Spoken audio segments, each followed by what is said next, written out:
Қатерлі ісік қаупін арттыратын өнім. Қатерлі ісікті арттыратын ресми дәлелденген өнім бар екенін білдіңіз бе? Және ол әр үйдің тоңазытқышында бар. Мен қорқытқым келмейді, алайда осы өнімнің қандай зияны және бір жегеннен ауру туындамайтынын түсіндіргім келеді. Бұл өнім қайта өңделген ет. Сосиски, шұжықтар, бекон, ветчина. Осы өнімді үнемі қабылдау ісіктің даму қаупін арттырады. Себебі еттің өзінде емес, оның құрамындағы нитриттерде, ыстау мен жоғары температурада өңделуінде. Ағзада бұл заттар канцерогенді қоспаларға айналуы мүмкін. Қауіпті азайтатын нақты шаралар. Ол күнделікті өңделген ет өнімдерін тұтынуды азайту, табиғи құнарлы өнімдерді рационға қосу.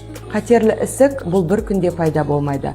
Ол сіздің жылдар бойы қалыптасқан өмір салтыңыздың нәтижесі. Ауырып ем іздегенше ауырмайтын жол ізде.